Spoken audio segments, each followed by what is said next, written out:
Hi there, Internet. I bet you didn't expect to see me back so soon, but I am determined to get back into the swing of things on YouTube. So, let's talk about the Season 2 premiere of Strange New Worlds, because I have lots to say about it.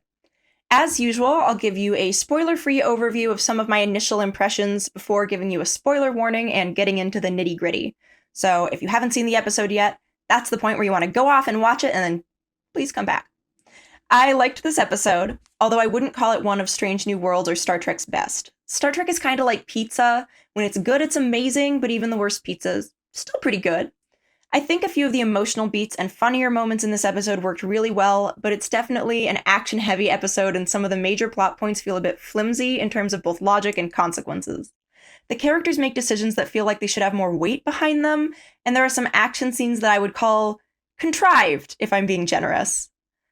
That being said, this episode did have some elements that were really fun and moving. I liked the choice to sideline Pike a bit and focus on Spock and the rest of the crew more, and I thought the emotional core of this episode was really strong and continues to develop some of the relationship among the crew in interesting ways. There were some laugh-out-loud funny bits. We meet an exciting new character and added some more texture to the post-war Federation by introducing some fun new details and concepts, and fleshing out some stuff regarding resources in an interesting way. I think there were some essential things this episode did really well, but the plot surrounding those essential moments felt like it was a bit slapdash to justify a bunch of action that kind of took away from the overall quality of the episode. But that's how it is with Star Trek sometimes. They aren't all winners. Alright, so that's about all I can say without getting into spoilers. Consider this your warning that we're about to get into the details. Let's start by going through the episode scene by scene. The Enterprise is in space dock at Starbase 1 while undergoing inspections and upgrades. Pike senses some tension among the Starfleet higher-ups, but he's too focused on Una's predicament to pay attention to all of that. The Boy Scout is working on getting Una back in Starfleet and out of trouble with the law. Pike calls her to strategize, but they're struggling to even get a lawyer to look at the case. There's a plea deal on the table, but it sounds like Starfleet expects Una to resign, and Pike won't stand for it, so he goes gallivanting off to speak to the lawyer in person, leaving Spock in command of the Enterprise until he returns. And that is the last we see of him for the rest of the episode. Spock is getting checked out by M'Benga because the poor guy is stressed out. Spock unblocked his emotions to fight the Gorn in Season 1. He's got too many feelings and no idea what to do with them. Big relate, dude. M'Benga tells him he'll have to learn to live with them. And he gives Spock a Vulcan lyre, a sweet callback to the original series. And he basically tells him to channel his feelings into music. Spock's heart does a little something when Nurse Chapel enters the room. Love triangle-wise, it is not looking great for our girl T'Pring. Chapel lets M'Benga know she's applying for an archaeological medicine fellowship for 2 months on Vulcan. If they ever do it, I hope she and T'Pring have some chances to interact. During inspections, Uhura insists on getting secondary comms online before the main comms are taken offline for several hours. And we'll be offline. Even the emergency bands. Figure a few hours of radio silence would be welcome at communications. Let me get a secondary comms online. I just need a second. It'll only be a few minutes. And I have a job to do. This is my station. So if you don't mind, thank you. She's very firm, and it saves the day because she receives a distress call from La'an, who is currently on Kajatar, a planet on the edge of Klingon space. She alerts Spock to the distress signal. Spock asks Admiral April for permission to take the Enterprise, but April denies it because of a treaty with the Klingons. Kajatar is a mining planet that the Klingons and Federation share in order to obtain dilithium. The mining goes in 30-day shifts in which the parties take turns occupying the planet and the other party stays away. This is really interesting and adds a bit more dimension to how resources are shared between the parties after the war, and also to how delicate the situation still is with the Klingons. Spock and the bridge crew discuss the distress call, and Spock reveals he's planning a heist. I will need your help to get the inspectors off the ship and achieve our objective. But I will not ask you to do something you believe is wrong. If you wish to leave, report this plan. I will not stand in your way. What plan? I would have thought it obvious. We must steal the Enterprise. He sure goes from one to let's do a caper much faster than I would expect. Maybe his newfound emotions are making him more impulsive or something, but it doesn't seem like he struggles with the weight of the decision even a little bit. He just goes for it. The crew gets down to business with faking a warp core breach, but one of the inspectors, Commander Pelia, played by the incomparable Carol Kane, Valerie! He's afraid. Ever since Prince Humperdinck fired him, his confidence is shattered. Why'd you say that name? You promised me that you would never say that name. What, Humperdinck? Ah! Humperdinck! isn't fooled. Inspection. But readings indicate a loss of antimatter containment. In the same intermix chamber that my team spent 3 days evaluating and found nothing wrong with. Huh. She calls Spock out, Commander Pelia, I am not sure what you are implying. I'm not implying anything. I'm flat out saying someone violated about 17 Starfleet regulations. I can think of one reason. To steal the Enterprise. and then assists with the heist. And if you're going to steal a starship, do it correctly. Hell, can you vent ionized plasma from the warp nacelles? Which doesn't make a lot of sense at first, but does by the end of the episode. And Pelia also gives us the little tidbit that she knows Spock's mother, Amanda Grayson. And not just any Vulcan. Amanda Grayson's son. The station releases the docking clamp and tells the Enterprise to make space between the ship and the station. I do find it a little funny that the Federation doesn't follow up or try to find out where the Enterprise went or whether it exploded or anything. That's kind of strange considering it's the flagship. This is one of those flimsy elements I'm talking about, but we'll suspend our disbelief anyways because we're having fun. Pelia volunteers to fill in as the chief engineer. Happy to sub in. Been 100 years since I've gone out with engines of my own. 100 years, really? It's a long story. And Uhura correctly identifies her accent as Lanthanite. Ortegas encourages Spock to say his thing to get the ship to go. This one will have to wait. The Cogitator system. Warp factor 5. You gonna say it? Your thing? My what? Your thing. You know, everyone in the chair has their thing. A joke so nice they used it thrice. To execute, hit it, and manifest. Manifest? Nobody likes that one. Hit it was Captain Parks. Yeah, but you could put your own spin on it, like... Engage. Make it so. Take her out. There's a long history of this. Your first official act of command. I'm not mad though, Spock makes it work.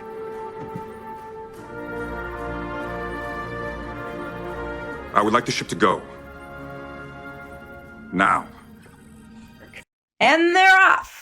We arrive at Cogitator, where La'an is drinking a Klingon under the table. La'an arranges some kind of shady late-night meeting.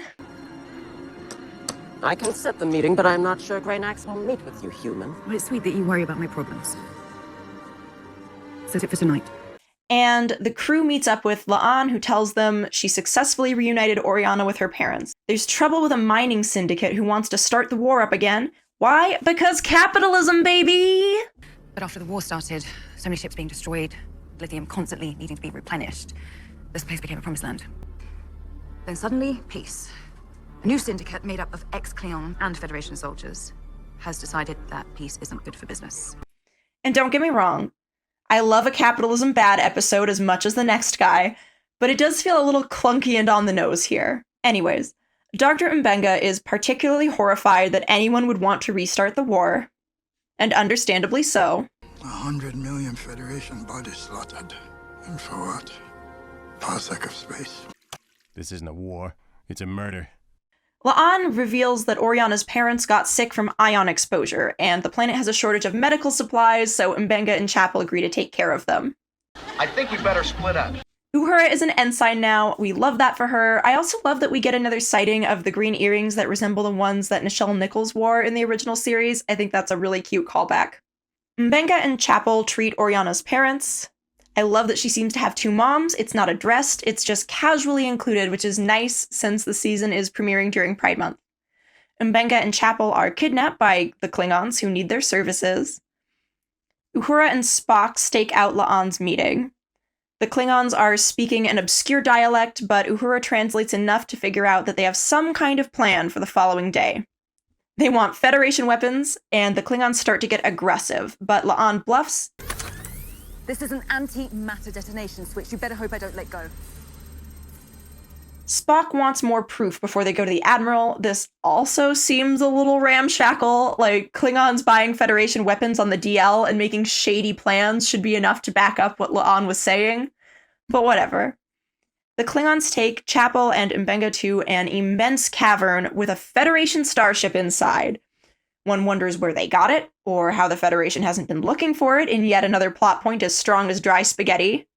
Mbenga treats a Klingon and recounts a battle story. Do you know that after the Battle of Shakana, there was so much blood in there? Going turned red. He's having a tough time with being back around Klingons in this context, and it seems to be triggering PTSD from the war. Mbenga has something green in a vial he says can get them to the bridge. He apparently always carries it, but we've never seen it or heard of it before. I thought it might be something to, knock out the Klingons, but no, it's some kind of super steroids. Chapel and Mbenga roid out and fight off the Syndicate as they make their way to comms. Honestly, this was probably the worst part of the episode. Rather than doing something clever or stealthy, they just wail on some Klingons. They're also built like scientists, so even if we pretend we've ever heard of this magic Klingon fighting serum before, it feels massively contrived. It's also extra weird since Mbenga's a doctor, and it's a little funny for Trek to go from framing doctors like this. I am a physician, and a physician must do no harm. To this. I know about your Federation rules against torture. The fighting also goes on and on and on. There are 3 separate long sequences with it. It feels like it takes up just way too much airtime in the episode. Can we just have a couple of palm heels and clasped hand strikes and call it good? Mbenga and Chapel activate a transponder, and Mbenga reprograms it to send a message while Chapel buys him some time. They get the message off, but are outnumbered by Klingons. Luckily, all these Klingons are still no match for the green goo, and we get another fight scene. The ship's already underway, though. A Klingon battlecruiser shows up. The Enterprise is hanging out and being stealthy and sees the Federation ship emerge from the planet. Uhura decodes the transponder message. What does it say? It's spelling Enterprise. Destroy this ship. Spock figures out the ship is a false flag and reluctantly prepares to do what needs to be done, but holds his fire in the hopes of Mbenga and Chapel escaping. The false flag ship shoots at the Enterprise, Ortegas does some fancy flying, Mbenga and Chapel plan to jump exposed into space with about a minute until they freeze to death, and hope that the Enterprise will grab them in time. Spock fires as Mbenga and Chapel airlock themselves. Mr. Spock, it's now or never.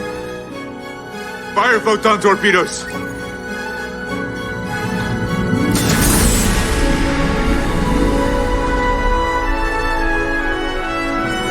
Even though we obviously know they'll be okay, it's still a beautiful and tense scene. Definitely one of the visual highlights of the episode for me. The ship is destroyed, and the look on Spock's face when he thinks he's just killed Nurse Chapel is honestly gut-wrenching. But Uhura detects them, and Mbenga and Chapel are beamed aboard.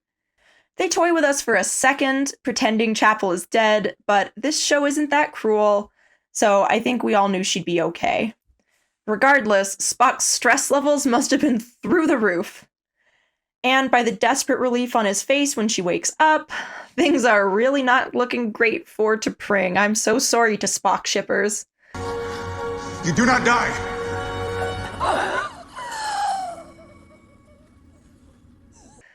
This scene was honestly so beautiful, though, and totally justified all of the sillier elements of this episode, or at least made up for them. The Klingons hail the Enterprise with an interesting interpretation of the events. We were in fact pursuing a rogue vessel which intended to do you harm. Absurd. Why else would I tell you the ship was not ours if it was indeed ours? To cover your own failure in the face of our superior might. But Spock smooths it over with an invitation to settle the matter over some blood wine, which results in some great moments.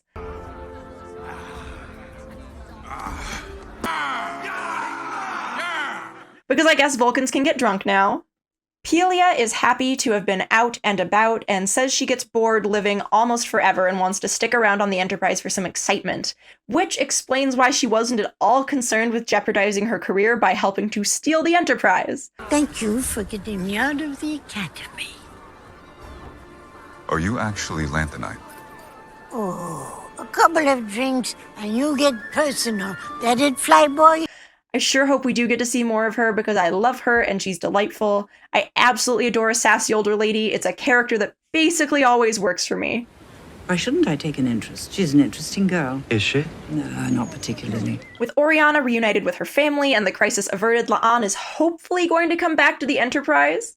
And a hungover Spock has a call with Admiral April, who is not pleased but goes incredibly easy on him, all things considered. Consider that Klingon hangover your punishment. But next time, and there better not be a next time, it'll be your commission.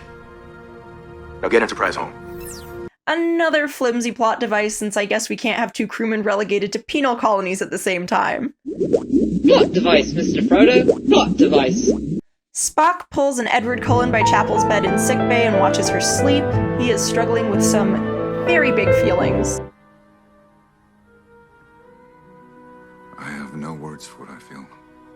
I just have a lot of feelings.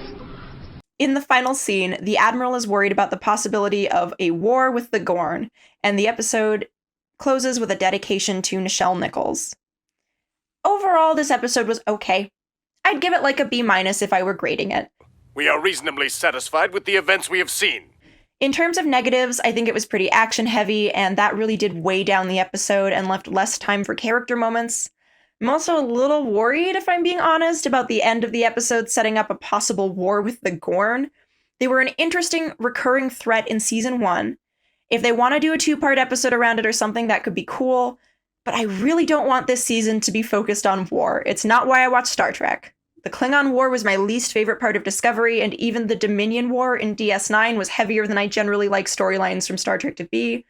So in this case, I really hope we end up averting the war with the Gorn. As far as I can remember, I haven't heard of it being referenced in Trek canon, so I'm just really hoping they don't actually make it a thing. In terms of the good, I think Ethan Peck did a wonderful job with his characterization of Spock and his exploration of his emotions in this episode. Honestly, he carried this episode on his back and elevated it in a way that it desperately needed. Pelia was a wonderful addition to the crew. It's boredom. And on that ship of yours, seems to be a shortage of that. Kajatar is a really fascinating setting. I just wish we could have spent a little bit more time on it. I kind of think if this episode were a little less action-oriented, it could have been one of the better ones. Because there actually were some really cool parts and no shortage of stakes. But this plot really didn't need to have a lot of action. It had plenty of drama to work with. Also, for an episode dedicated to Nichelle Nichols, I do wish it would feature Uhura a little more. But I know we'll get to see more of her next season, so I forgive them, and it was still a sweet gesture to an absolute legend. I'm absolutely giddy at the possibility of Pelia becoming a chief engineer this season. She's great. I'm excited to see more of her. We also saw a tiny bit more of Jenna, but I feel like we don't know anything about her character at all, and I hope we get more of her than some throwaway lines throughout the rest of the season. This episode has some cool visuals of Kajatar, and I liked that these Klingons somewhat inexplicably look more like 90s Trek Klingons. Some of them look great, but there's something weird about a couple of the prosthetics that just don't look as realistic to me. Like, it has a very rubbery look to it, but I think the 90s Trek makeup looked more real. If they had to commit to this or the Discovery redesign with hair, I'd probably go with the Discovery ones, honestly. Those prosthetics just looked better integrated. But that's just a minor nitpick. I had a lot of fun watching this episode, but I hope the rest of the season is less action-focused and more focused on story. So, let me know what you thought about the premiere of Season 2 of Strange New Worlds in the comment section down below. Like and subscribe for more videos. Please, God, I need the encouragement. And other than that, see you next time. Wiedersehen.